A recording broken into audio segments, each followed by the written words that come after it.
Heads up, audio adventurers! Welcome to Human Bubble Podcast, where Plato shares snacks with the weekend and Schopenhauer gets lost in a Spotify playlist. In our freaky studio where cats knocking things over. We explore the chaos of being human through art, books, music, and philosophy, like a brainy fever dream with good lightnings. Strap in, it's weird, it's wise, and it's probably cheaper than therapy.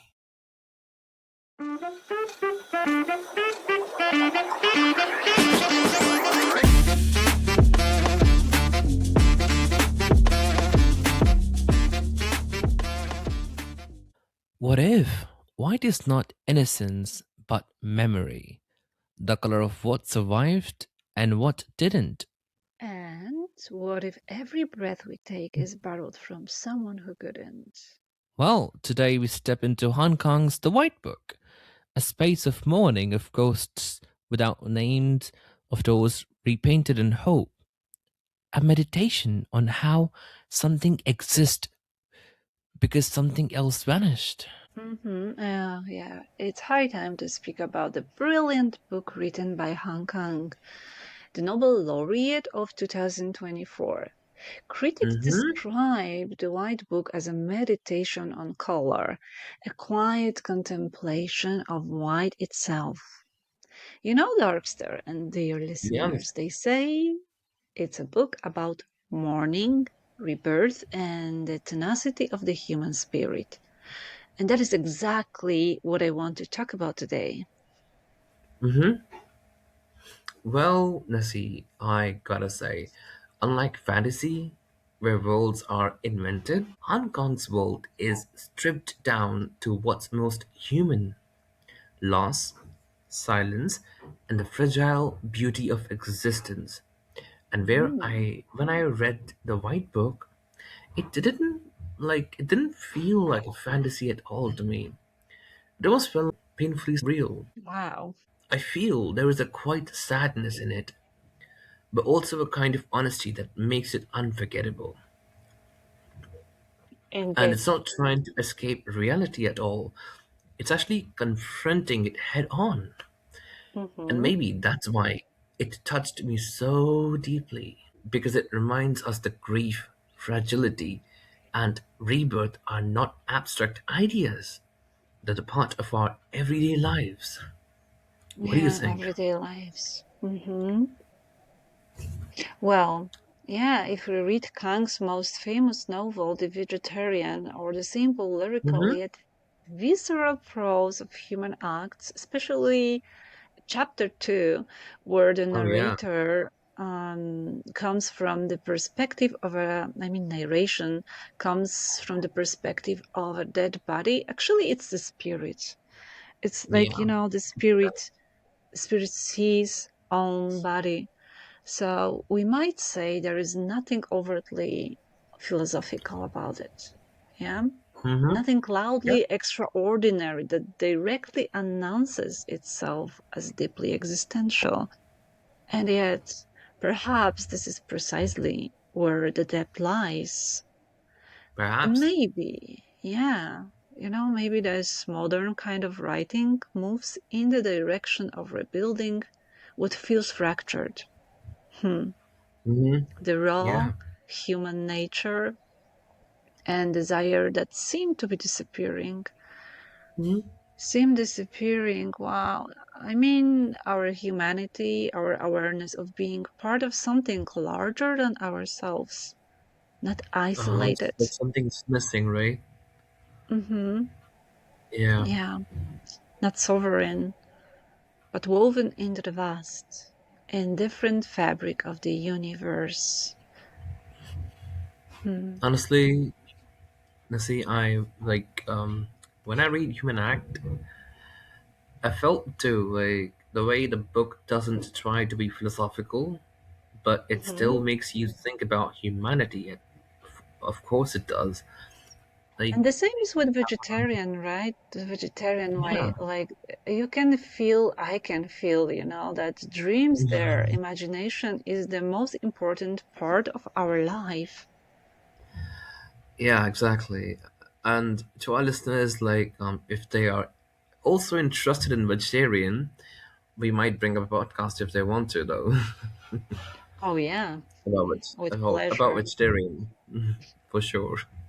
So, going back to So the human acts, right? yeah, We were talking about I that a lot.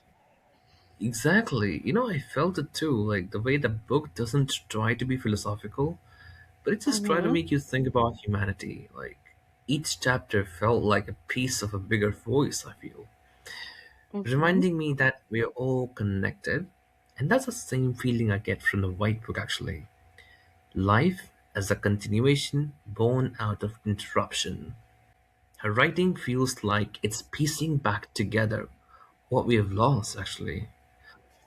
Our raw humanity, our sense of connection. And reading her makes me also realize we're not alone, actually. We're a part of something bigger, even if that bigger thing is indifferent, and that's what makes it powerful, right? Yeah, of course. And I have to say that the White Book is like a poetic book. Is the most poetic of Hmm. all of them. So, I and do agree. and that's the proof that a book is a quiet rebellion against one single reality. Well, should I share the anecdote of how I stumbled upon my first Han Kang book? Oh, I would love to listen. Go Okay. ahead. Oh, it was kind of a rhetorical question, but yeah. So I went to the market to buy cabbage. That was the plan. In this Mm, all pre-Christmas right. fever, yeah, between noise and neon discounts, I noticed a small book corner on sale. I Hmm. picked up the white book. I read the captions, the short reviews. Then I saw Okay. another one, Human Acts. All right. You went. And then I Okay. hesitated. I told myself I would buy Hmm. only one. I am crazy reader, so I have to Exactly. I stop know. myself and control myself.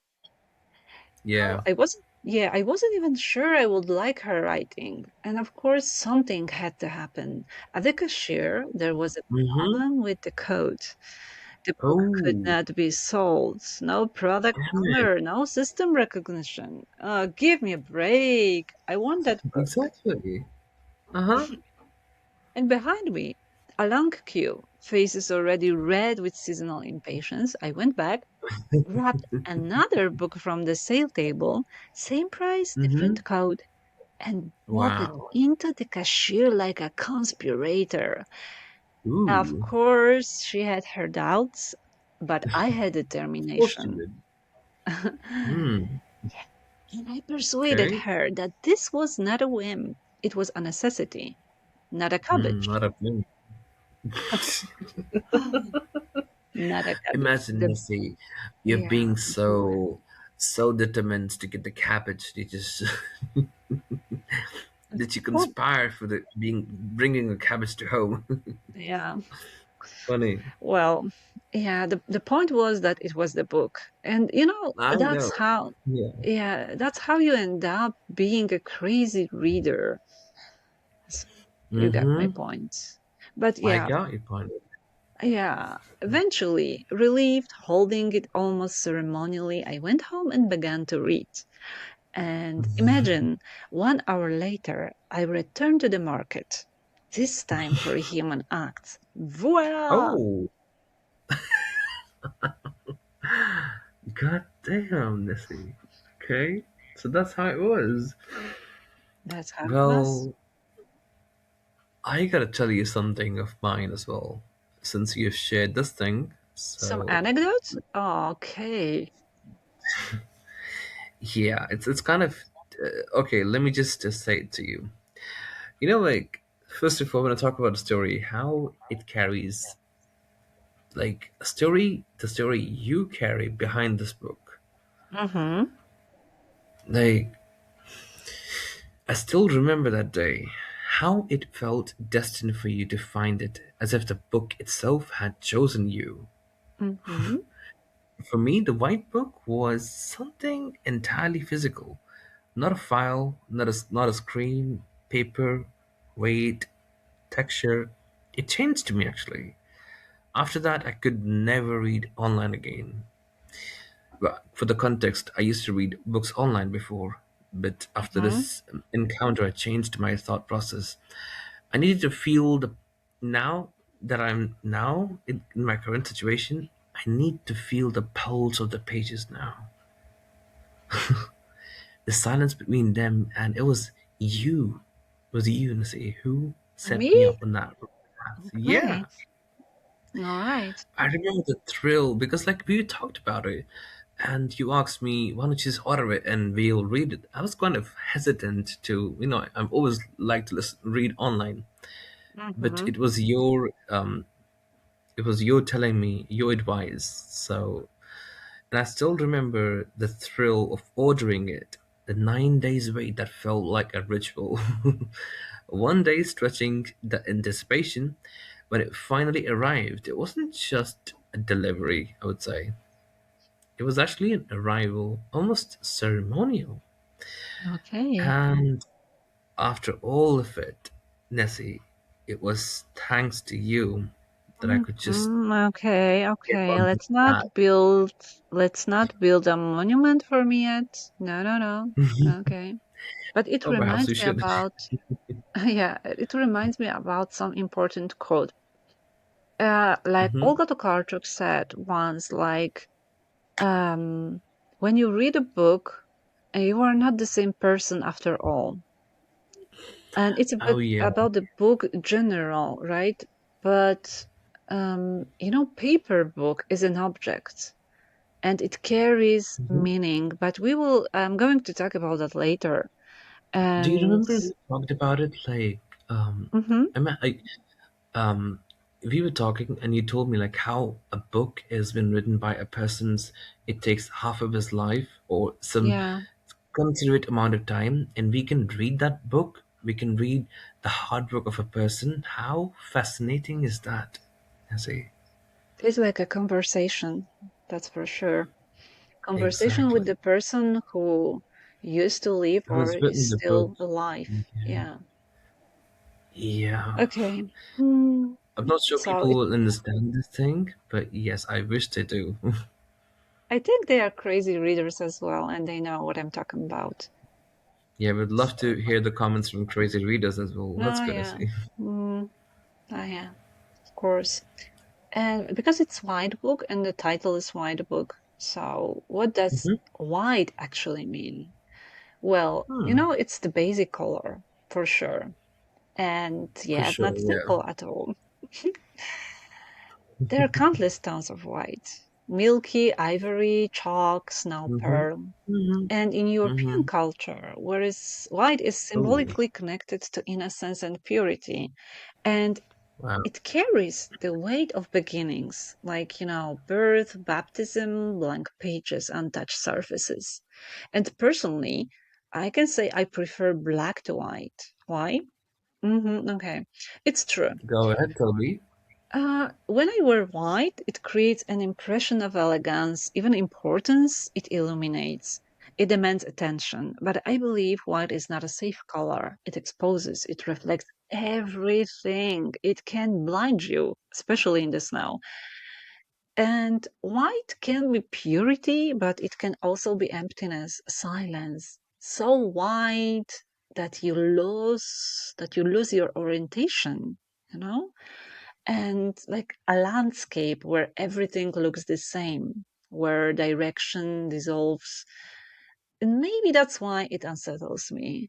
White promises, yeah, white promises innocence, but it also carries fragility. One stain and the illusion is broken.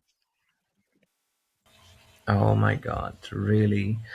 Like, when you were talking about like everything's white, Mhm. it just, like it took me to Antarctica. Oh, really? Yeah, can you believe it? Like Antarctica, Was it nice everything's white. travel?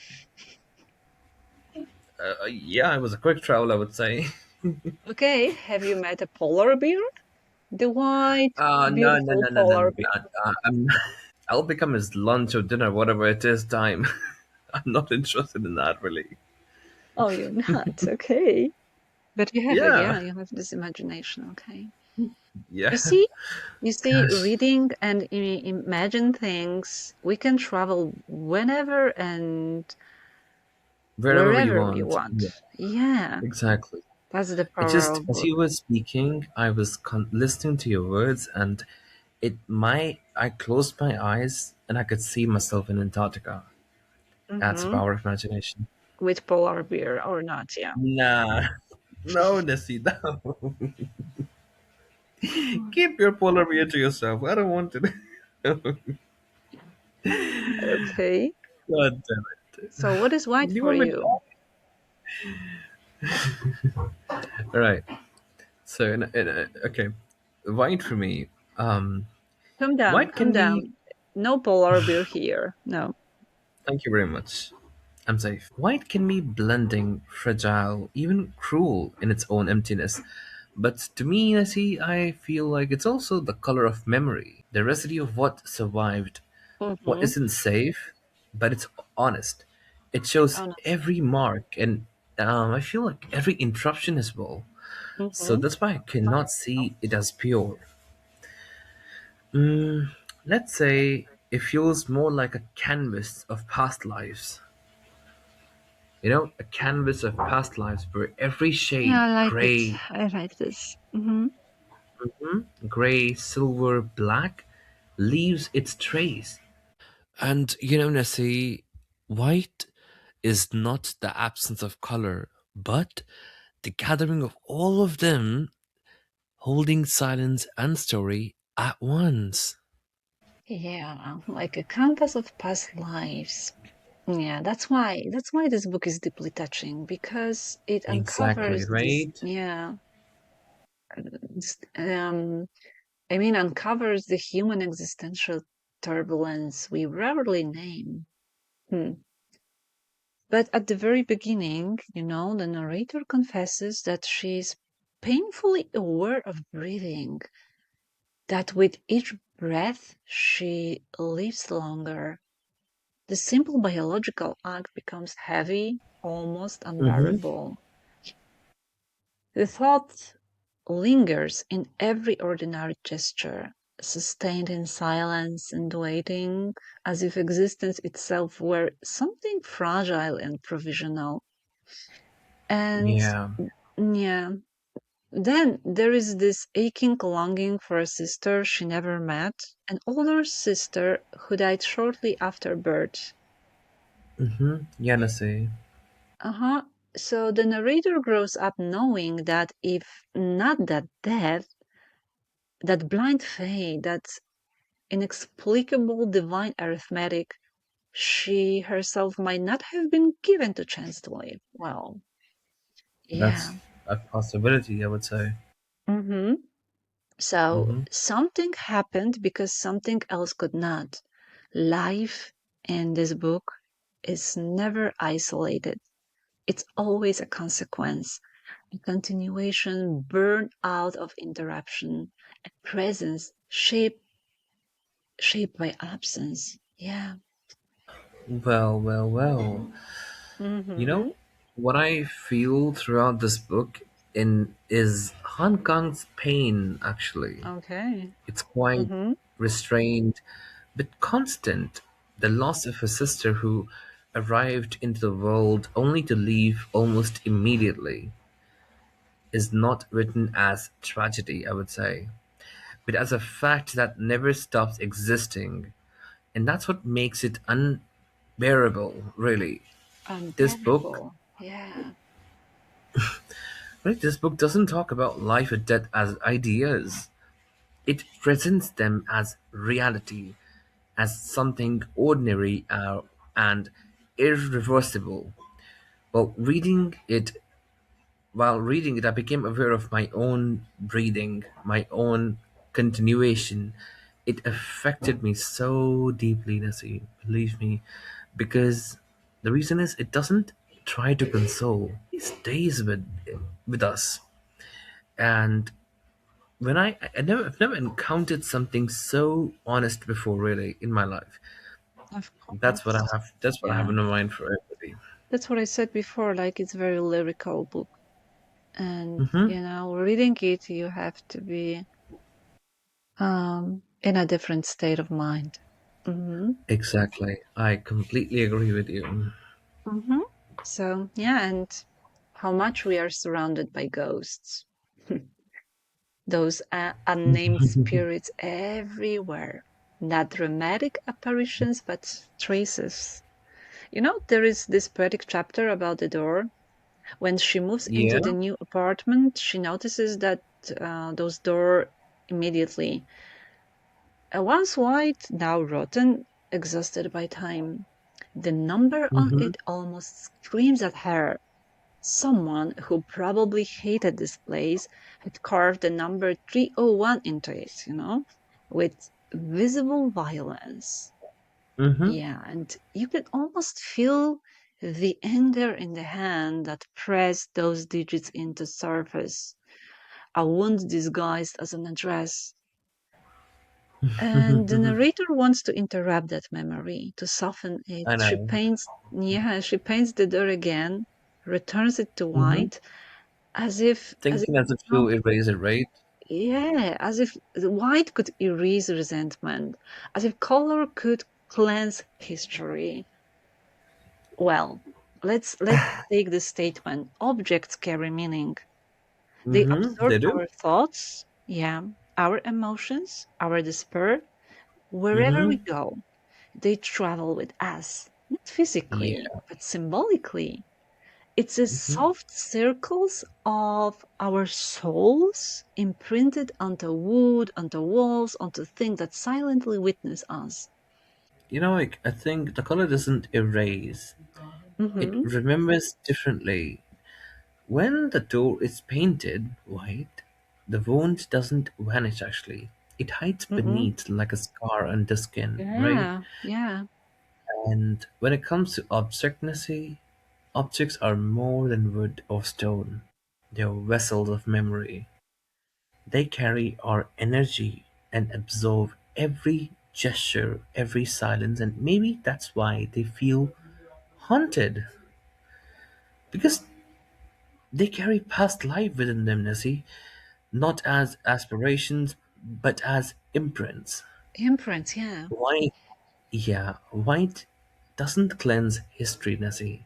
It layers it, turning pain into a fragile testimony of survival. Yeah, that's why we should be extremely careful about what we invite into our homes. So Okay? true. Yeah. Secondhand homes are trendy, I can say, aesthetic, harmless, or so we pretend.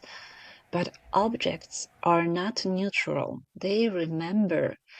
Sometimes we unknowingly surround ourselves with things saturated in someone else's grief, someone else's unfinished sentence. I've had episodes, strange shifts in the air, when it became necessary to exile certain objects from my room. After they were gone, the silence changed. You know, some things alter your dreams, disturb your inner equilibrium, kill the way you perceive ordinary daylight. And yeah, call me irrational if you want. But can you really swear the matter is empty? No, no, no, no, no. This question is for the listeners. Like, they've got to answer us for this question, and I wouldn't call you irrational personally. No, you aren't.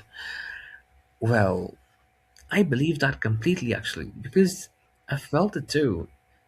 And it's not even about religion across cultures. People have always known that are never neutral. They're never Hmm. neutral. Do you remember this chair I brought from someplace, I and this do chair I remember I exactly. settled in my room close to my Hmm. bed, and Hmm.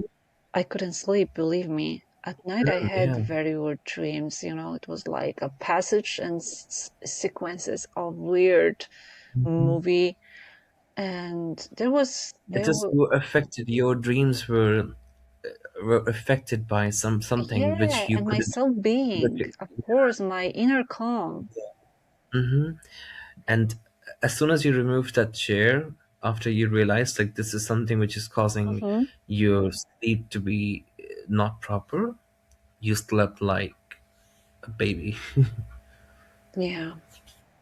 I felt like there must be something in that chair, some energy. Hmm.